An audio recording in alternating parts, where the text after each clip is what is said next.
What's up, guys? Welcome to Daily Dose of Reddit. This is your host, Zach, and today's subreddit is r/TalesFromRetail. Alright, this story's called When Everything Breaks and Customers Act Like It's Somehow Your Fault and a Personal Insult to Them. So this happened Friday afternoon, starting about 2:30 p.m. and ending around 4:30, which isn't a super long time to have issues, but it still wasn't great. I work at a hardware store as a cashier, and on Friday I was by myself on the lumber end of the store at what are called the Pro registers due to being located next to the Pro desk and being frequented by contractors, aka the pros. About 2:30, I noticed that there was some significant slowing down of the register processing card transactions. We've recently gotten new, in quotes, because everything my store gets is refurbished and or hand-me-downs from other stores who were lucky enough to get brand new equipment. Pin pads, which while still buggy, were significantly more usable than the old ones, which had a bad tendency to only work perfectly for maybe 25% of the transactions. One of the big improvements, other than being fairly certain that no, it really is the customer's chip being broken and not a 50-50 toss-up of the pin pad just not working to read chips again, was that they're significantly faster at processing transactions. Also, when searching for items on the online cashier book, system that's supposed to list items from the store and have a function to search things from if they don't have a barcode, but has the worst search functionality I have ever seen, aka the OCB, was running even slower than usual and giving me more connection errors than typical. Then, the lone Pro desk worker started having issues with his phone. In the middle of a call with a customer, the line started breaking up, so he tried to move the call to the other phone at the desk, only for the phone to decide to reboot itself the second he lifted the receiver from the cradle. All else failing, he ended up calling the guy back on his personal phone and kept dealing with weird issues with the phones for another 30 minutes. At 3, I get sent on my break and notice that the store Wi-Fi has gone from slow but mostly functional to completely unusable, and now people are having issues with the time clock, saying it's not connected to the network when they try to clock in or out. Well, this is going steadily downhill. Get back from break and continue checking out the sparse customers. Now, customers who try to pay with card are getting declined. First guy ran his card a second time and it went through, but the next couple of people to try couldn't get it to work at all, so I sent them to self-checkout in the hopes it was just my register having weird issues. Next thing I do is try to call my head cashier to see if they're having issues on his end of the store. Oh, would you look at that? The phones are now completely down and nobody can contact each other anywhere in the store. And now a customer is trying to call the non-functional phones, which rerouted the call to the overhead PA system, and it's endlessly ringing. Yay. So, as I'm sending customers down to the other end of the store saying my register isn't working, I'm trying to get a hold of anybody to see if they can tell me what's going on. So I text my supervisor's personal phone, hoping he sees it quickly. Again, no luck, and it takes 15 plus minutes and several more customers before I finally hear back from somebody over the walkie-talkies we use for our lot loaders, and they inform me that yeah, all phones are down, which took down the internet, or the other way around possibly. All I know is one going down took out the other, which then took out our ability to process card transactions. They're now trying to inform an assistant manager, again no in-store phones are working so can't call him directly, and nobody is sure where he was at first, to see if he could figure out what was going on. So then I get the joy of informing customers coming in that our system can't currently take cards, which means cash only, and we can't currently look up, process, or release any online orders, and we can't get a hold of anybody that isn't within shouting distance. Luckily, we're not very busy, at least on my end of the store, but the first customer I get who came in before we started having the issues seems to take it personally that something went wrong with our system and that I can't take his debit card as payment. I apologize, but he just goes on a rant about how he needs all of this right now and we should know when our system will be back up. Yeah, sure, I've totally got clairvoyance. And how is it possible that it went down and blah blah blah? Can't he leave this on hold with us and we call him back when the system comes up? Nope. Sorry, we only do will calls for items that have been paid for. We don't hold unpaid items because they take up space we don't have. And anyway, I highly doubt the will call system is even currently functional at the moment, since nothing else is currently working. By the time this guy is done ranting at me, he decides to add more items to his order, which is already well over the couple hundred in cash he had on him, and then informs me that we're gonna become friends because he's gonna stand there in front of me until the system comes back up. 4:30 hits and it's time for my lunch, and another cashier comes down saying that they've had luck running debit cards as credits and to try that, which I suggest to my customer to get him out of my face. He completely ignores my instructions to run it as credit and puts in his PIN, but by some miracle, the transaction went through. I get a hold of Lumber to get the guy the rest of his stuff, listen to him complain about a couple more things, then make my escape to get lunch. By about 5, everything got fixed again, and we didn't have to continue to listen to customers whine about a technical issue we had no control over. But it was a long 2.5 hours of dealing with weird slowdowns and then a complete system crash. Later heard from another coworker who came in after everything was over that it was possibly a widespread issue since he stopped at another store before he came in, and they said they were also having internet problems. Also, another cashier said a customer said they lived in a nearby neighborhood where everyone also lost internet, so who knows? But you gotta love the customers who think we personally made our system crash just to cause them issues. Because we definitely love hearing them whine and complain about it, and the company definitely wants to lose money intentionally just to cause some grief. Yeah, sounds about right. That's how I operate when I work anywhere. I cause as many inconveniences as possible just so they never come back again.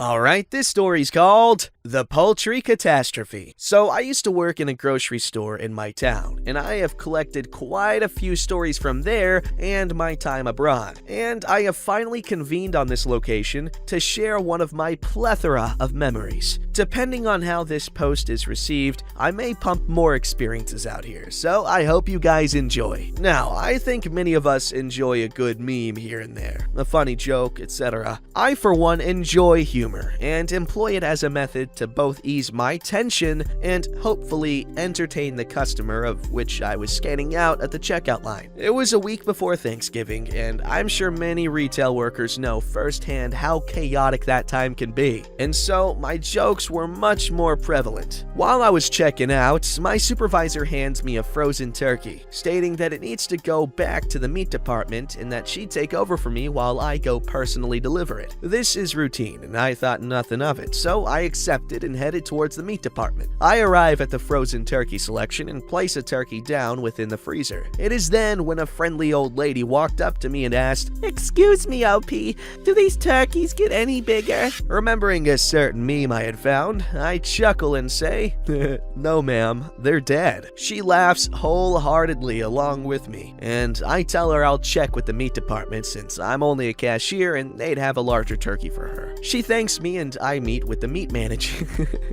I meet with the meat manager in their cooler and tell him about the customer. I then retire back to my post on the checkout line. Now, after this, I hadn't thought anything of this little interaction. I would have forgotten about it altogether if it wasn't for my manager calling me to her office to talk to me. Apparently, my joke had gotten a complaint from a customer. The customer had told my manager that my joke about dead turkeys was insensitive towards the animals and that I wouldn't be making these jokes about people, so why should I with turkeys? I totally would, by the way.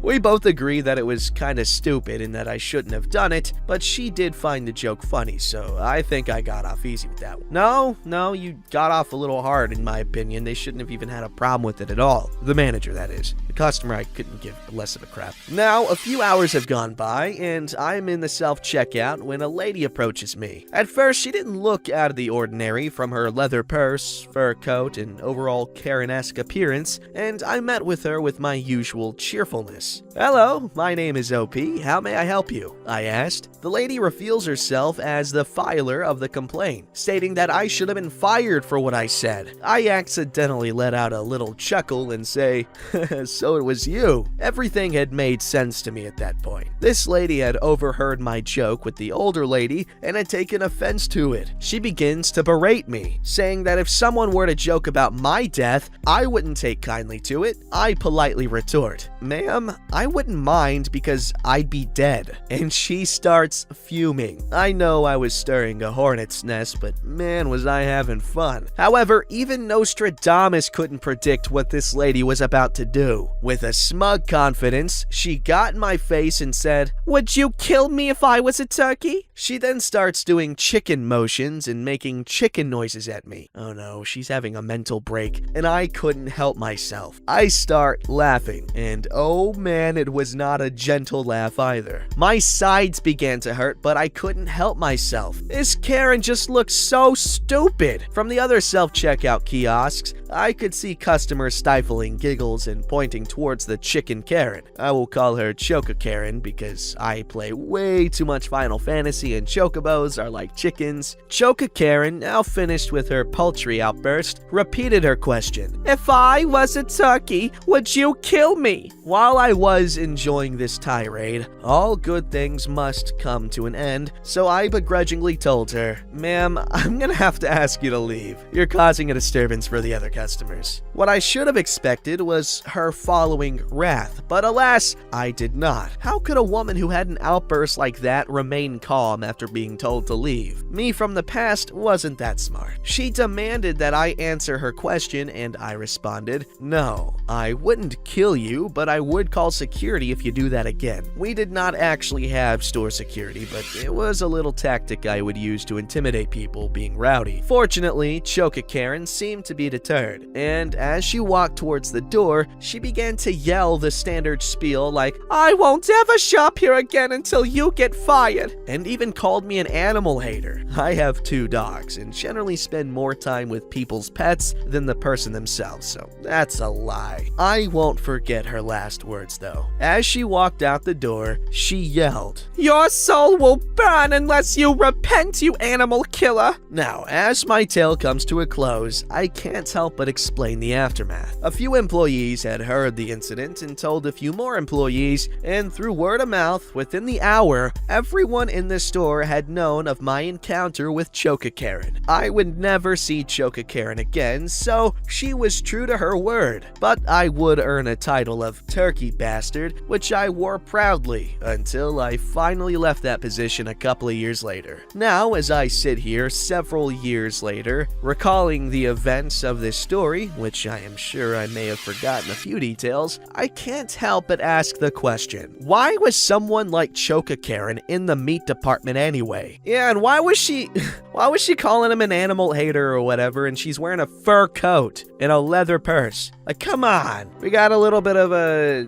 kettle calling the pot black or whatever. I don't know the goddamn idiom. I'm an idiot when it comes to idioms. In fact, I mostly do malaphors, which are like combining 2 idioms together, like, "Oh, I'll burn that bridge when I get to it," which I think I got from Uncharted, and I like that one. That's one of my favorites, dudes.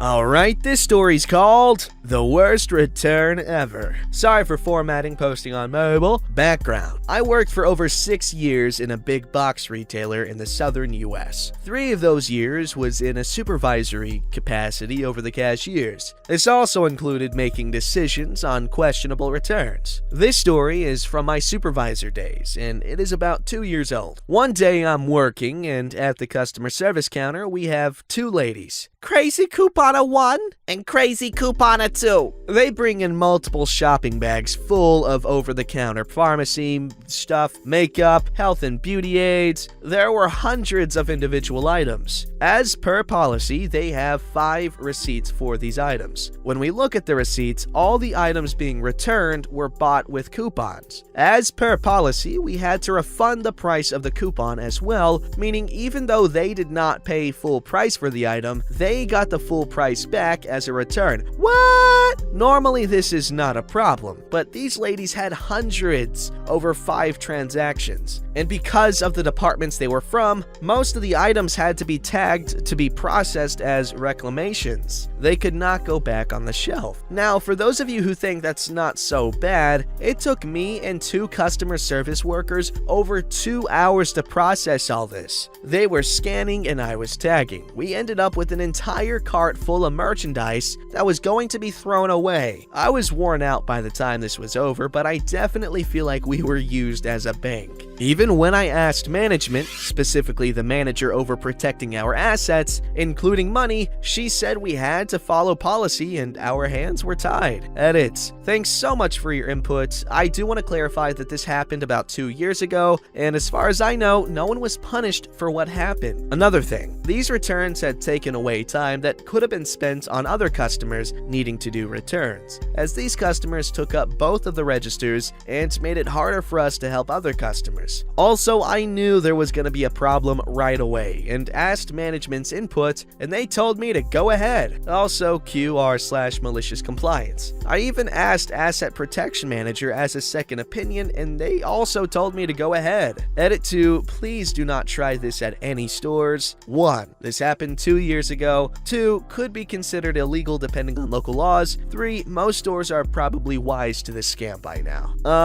If you are gonna do this, make sure it's a big-ass corporation like Walmart, because they literally make the most revenue out of like any other company. So yeah, but just try not to be a jerk to the workers, because this is actually pretty cool. I'm not gonna do it though. I'm too freaking lazy. It's free money. I'm still too lazy. Don't forget to like, subscribe, and hit that bell to never miss an episode.